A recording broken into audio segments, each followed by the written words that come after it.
Just days ago, he tweeted asking people in a poll whether Twitter should remove the W in its name in a really coarse allusion to female bodies. And I would describe this nothing short of bald-faced misogyny. This is classic troll behavior. Oh, hello, 90s Republican. So nice to see you again. Okay, so it looks like the fight over Twitter is still going on. Now, originally, I didn't really want to talk about it because I don't know why, like, the right's, like, bragging about how they're, like, taking Twitter because Elon's buying Twitter. I was like, I'm not going to talk about this because until something tangible actually happens, I don't care what Elon Musk is doing. Right? The right's already, like, basically declaring victory, yet nothing has changed. You guys might want to chill before you go around trusting uber elite corporate billionaires. You might want to hold off a little bit, because a lot of times buyouts happen, leadership changes, but nothing ultimately changes. So I'm like, y'all need to chill out a little bit, okay? I don't really have a dog in this fight though, because I think Twitter is garbage. I don't use social media. I think it's all garbage. It's all just people yelling at each other. And I cannot understand how people will, like, argue mindlessly with people on Twitter and at the very least not get content out of it. They just, I don't get it. Like, you're never going to change anybody's mind. They're just there for internet points or to own the libs or own the cons. It's stupid. But anyway, of course, the thought of Elon Musk acquiring, you know, and restructuring Twitter, it scares the shit libs, right? And again, anybody who's new, I have to separate liberals and progressives from neoliberals. They are not the same. I found two things in particular that are quite funny, and it's always fun to make fun of neoliberals when they're scared. So both are MSNBC, because MSNBC is hot garbage, crying about how less censorship is dangerous to freedom of speech. Now, when it comes to the those shit libs who are magically libertarian when the corporations are on their side, look, I'm speaking purely as a libertarian. If Twitter was a fully private company, I would agree with ban whoever you want at any time. I am not okay with Twitter doing that for legal speech because they have built much of their company on taxpayer dollars, on federal and state tax dollars. Once you do that, I'm not seeing you as a private company anymore. Now you sound more like a utility. Anyway, that's just where I am on the whole private corporation thing. And Tesla CEO Elon Musk, who has made a $43 billion offer for Twitter to, quote, build an arena for free speech. Musk has accused Twitter of censoring its users. Are you concerned that what Musk is trying to do is to open up the platform for more misinformation about topics such as COVID-19 and the 2020 election, and perhaps even allow former President Trump to get his account back? Now, I always never understood why Democrats were afraid of Trump getting his Twitter back. I was like, part of the reason why he lost the election was because he was saying stupid stuff on Twitter. I was like, you give Trump his Twitter back, he's just going to continue to tweet stupid things that's going to get him in trouble and make himself look bad. You don't even have to attack him. You know how many times I was like, Trump, you had the W, all you had to do was shut your damn mouth and you had to tweet something? Because I would definitely say 2016, like 4chan and Twitter was one of Trump's strengths, but then as his presidency went on, it started to become one of his weaknesses. Because there were a couple times where he had W's, like, right there, but then he tweeted something stupid, and so the media easily could spin it into something else. So, I don't know why you're afraid of him getting his Twitter back. It could probably help you.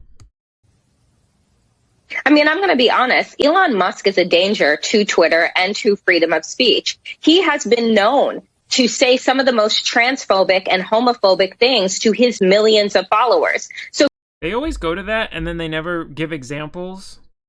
I always hate when they do that. So creating an arena for hate To me, that's what that sounds like, an opportunity for him to have no consequences, to have no flags, for people just to be able to do whatever it is and say whatever they want, with regardless of what kind of harm that it causes. So I think that this. Welcome to the internet. I would also argue those are some of the most entertaining places on the internet. Maybe that's my, libertarian bias, because I grew up in the age, what was it? Oh, I forget where it comes from, where any unmoderated space on the internet will always become, like, right libertarian. I had internet going back to, like, I think I got internet in my house in, like, 95. So I remember those days, and I always like to go back to the libertarian paradise online back in the day was the original Xbox Live back in the early 2000s. It worked exactly like that. It was, you would only get intervention from a developer higher up if you were hacking or cheating. Other than that, if people were toxic, they were like, yo, we gave you the tools to deal with toxic people. We gave you the mute button, you can kick people. What do you want from us, right? It was very, take care of it yourself. And so you had those spaces with player bases or, parties with good people, and then you had the toxic shit. I found the toxic shit hilarious. I didn't really take part in it, but listening to it was hilarious. But I really doubt that Twitter will turn into that. And they know Twitter won't turn into that if they just let anybody, say anything that they want as long as it's within legal speech. Because people already do that on Twitter. Right? I can find people throwing out the hard R on Twitter. Right? I've already seen, like, Twitter's already horrifically toxic. All that will happen was it'll become a maybe a different type of toxic, maybe not. I don't know. But if you don't want to leave, if you want to leave the platform because you don't want to use the block features, I mean, I guess that's on you guys. This is something that folks really need to be paying attention to, because I think that Elon Musk buying Twitter or creating this quote unquote arena. Oh, why does it stop there? Anyway, he says it's bad because it's going to promote hate. Now it gets even funnier. I'm going to start this one near the end because the first half really isn't relevant to the point, but you can go watch it if you want. It's continued by someone else crying about how this will basically be the end of Twitter if they allow more users on. I mean, look, basically if the free market takes over, the Neo-Libs can go somewhere else to go to the echo chamber, but guess what? They're not going to do that. Because the reason Twitter is successful is because people like the smoke on Twitter, right? No one's going to Parler or Minds, but because it's basically all a right-wing echo chamber. The right, inevitably, and, they always come back to Twitter. Because they want to go laugh or be stupid and watch what, they want to see what Biden's doing. They want to see what other Neo-Libs are doing. That's why I was mad at Trump for not going to Twitter or leaving Twitter and going to Parler or Minds or Gab when he had the chance, because that was a free market solution, because that would have forced a lot of these neoliberal journalists and the Trump reply guys to now go over there, causing those places not to become as much as an echo chamber as they are, which could have caused it to possibly take off, because Twitter wasn't doing well pre-Trump. So this is a man who isn't really trusted to tweet personally. You can imagine he has no place determining what the rest of us are and are not allowed to tweet. Do you think that Elon Musk... I have to start. You're talking about how, he has somebody there to filter his tweets and whatever. It's like, yeah, a lot of corporate people who are like celebrities and corporate people, they all do that. They all have PR firms and all that, except Trump, because I don't know why, because he just wanted to say stupid shit on Twitter. But he's, as of right now, according to, if I'm just going off what he's saying, he's not trying to determine who isn't allowed to tweet. He just said, go do your thing. He said, as long as it's not illegal, have fun. And I'm sure there'll be limits. I'm sure there's going to be stuff that's within the bounds of the law, but still going to be banned. I'm sure, like, extreme violence will be banned, and hardcore porn. Although, I believe hardcore porn already is on Twitter. Whenever shitlibs say this kind of stuff, it's just because they're scared they're not in control. And the reason I say shitlibs, because guess what? This censorship, this is not solely targeted at conservatives. This is targeted at anyone who isn't, again, a neoliberal. Because the true progressives, like the anti-war progressives, the anti-establishment progressives, they all get banned too, just as much as conservatives. Yes, I do agree, conservatives do get banned a little more because the the terms and service are more geared towards biased against them. But I don't know where my anti-establishment lefties are, but y'all get banned all the time. But that's part of the nuance in it. Most people just want to hear left versus right. It's never that simple. Musk would wear that name of troll as a banner. Like, he would call himself a troll. I think he would own that.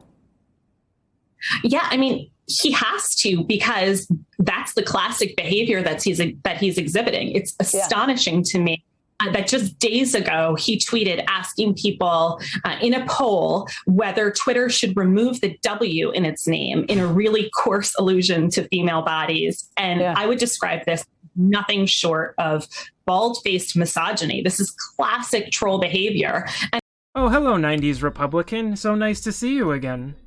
I know maybe Gen Z doesn't notice it, but this is literally what a 90s Republican sound like. Right, the right tries to act like they're magically libertarian all of a sudden. They're not. It's just because right now it's the shit-libs in control. The second Republicans get control again, it's gonna flip. But yeah, a lot of you establishment shit-libs, you guys are 90s Republicans. And it's purposeful. This isn't an accident. This isn't unintentional. This is the way this man operates. So you're one of the people basically that says Twitter needs to do more. And if you get someone on board owning this company, making it subscription type, pay for play, suddenly Musk is going to be making the rules and nobody's going to be in charge and everyone's going to kind of be able to run willy-nilly. So what else needs to be done? Just like the olden days of the internet, as it should be. Like I said, I was around in the early days of the internet. A lot of these establishment types, the reason a lot of them are scrambling and going heavy with the censorship, the reason it kind of went a little bit... Usually it's gradually then suddenly, but it seems like with the internet it went suddenly. Again, Gen Z, you're not going to remember, but the boomers in power at the time, they thought the internet was a fad that was going to die off, so they sort of ignored it. And they continued to resist and ignore it until it started to break apart their narratives and noticed the internet wasn't going away and it started outclassing them. Right? The adpocalypses on YouTube, both of them were targeted towards taking down content creators that were outclassing them. Like guys like me in their house doing nothing, talking into a mic and outclassing people like this. It wasn't because they actually cared about hate on the platform or anything like that. Because back in the day, it used to be like, handful of news sites, and a lot of them would just say roughly the same thing. Now with the internet, and, communication, instant communication, you can debunk these people right away. They don't like that. Remember, I think there was they were talking about, I'm going to be vague because I can't remember that much, but it was when I believe it was either MSNBC or CNN was posting a video of what they said was a bombing in, I think, Syria or Yemen, and then in 2 seconds someone pointed out it was from a gun show in Kentucky. I think it was Kentucky, maybe, or Louisiana, I'm not sure. Now see, imagine that in like the late 80s, early 90s. Only the people from that local area would actually know that. A lot of other people around the country wouldn't know that. With the internet, 5 minutes, boom, everybody knows they were lying. They don't like this. They slept on the internet until it was too late, so they couldn't pull that gradually then suddenly thing. What else needs to be done to control sort of the hateful rhetoric sometimes that's circulated on Twitter? Dangerous rhetoric, obviously, as well.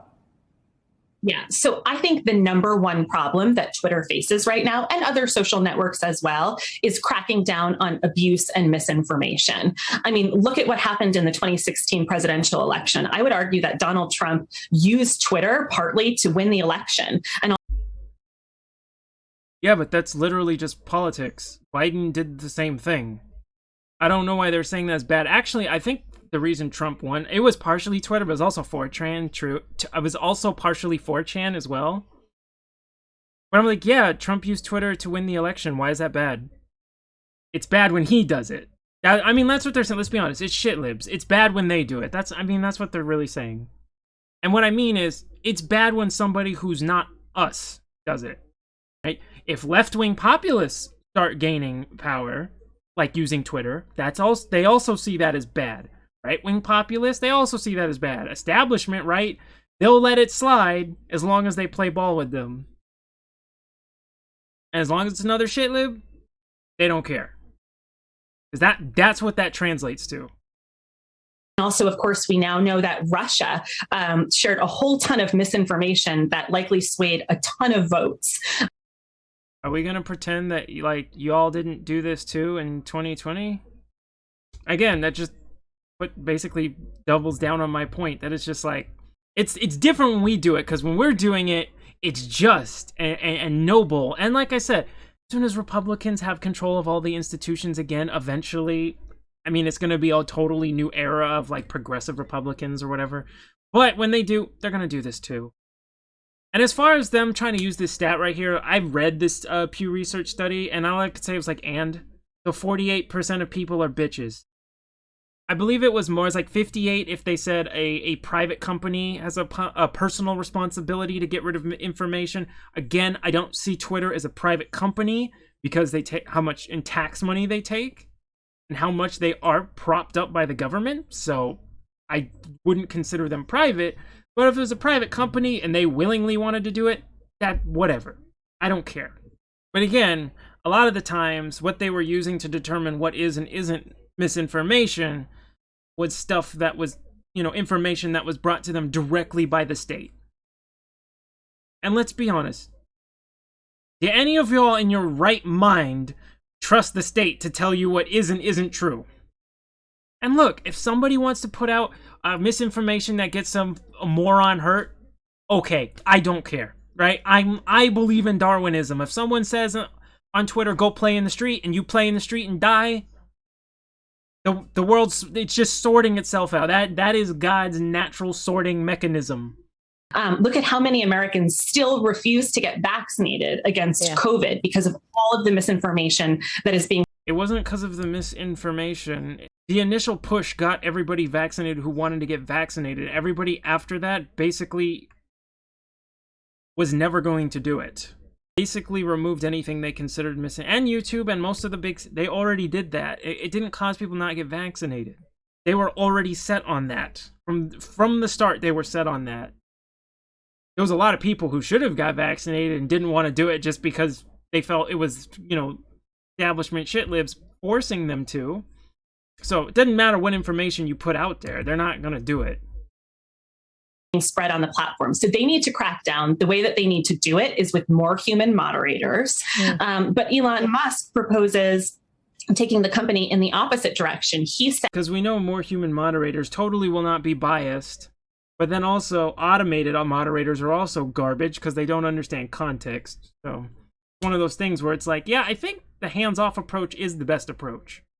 Said at a TED conference on Thursday that he thinks that basically free speech should be allowed, and if it isn't legal, it should be allowed on the platform.